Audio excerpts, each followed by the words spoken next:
এই শোনো না, আজকে অনেক কষ্ট হয়ে গেছে, রান্নাঘরে অনেক থাল বাসন জমা হয়ে গেছে, একটু ধুয়ে দিবা?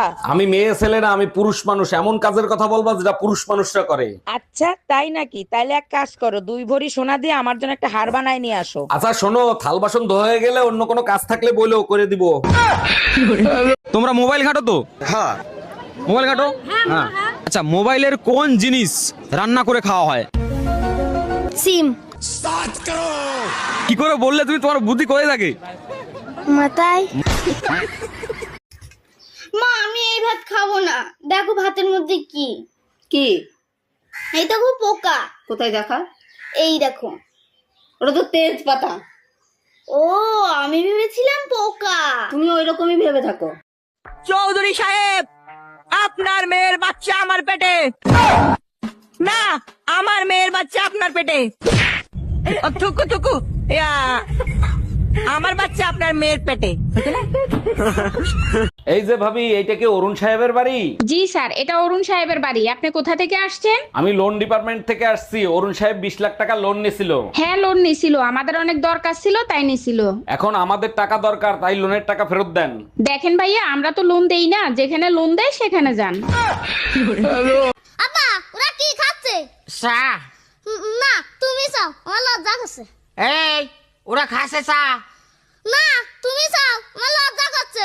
এই, মাই দিয়া কিন্তু আর কিছু থবে না রে, কষ্ট ওরা খাচ্ছে চা।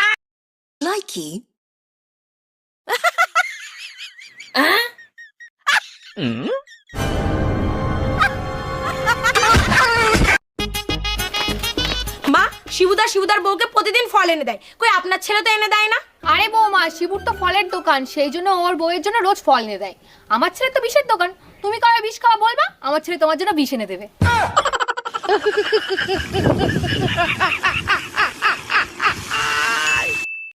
এই আজকে টিভিতে খবর দেখছো? কই না তো, কেন কি হয়েছে? একটা মেয়ে তার বয়ফ্রেন্ডকে সাথে নিয়ে স্বামীকে মেরে ফেলেছে। তুমি চিন্তা করো না, আমার বয়ফ্রেন্ড এতটা খারাপ না। এই বলো তো, তোমার কোন এমন জিনিস যা তুমি ছাড়া কেউ দেখতে পাবে না? আমি ছাড়া কেউ দেখতে পাবে না? না কত কিছুই তো আছে আমি ছাড়া দেখতে পাবো না।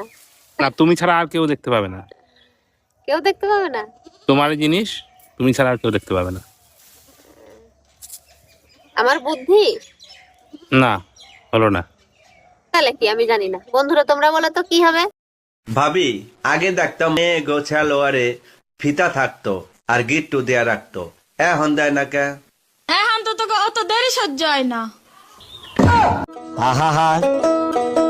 আমি পারি না, আর পারি না। ম্যাডাম, বাড়িতে একজন ভদ্রলোক এসেছেন। আসতে বলো। ম্যাডাম, বাড়িতে একজন ভদ্রলোক এসেছেন। আসতে বলো। ম্যাডাম, বাড়িতে একজন ভদ্রলোক এসেছেন। কখন থেকে বলছি আসতে বলো? আমি তো আসতে। ডাক্তার জলদি কিছু করেন, আমারে কুত্তায় কামড়াইছে। সর্বনাশ হয়েছে, আশ্বিন মাসে কুত্তা কামড়াইলে রোগী বাঁচানো দেয়। এগুলো কি বলেন ডাক্তার? তাইলে কি বাঁচার কোনো উপায় নাই? দেখেন, শেষ পর্যন্ত চেষ্টা করব। এখন যান, প্রেগন্যান্সি টেস্ট করে আসেন।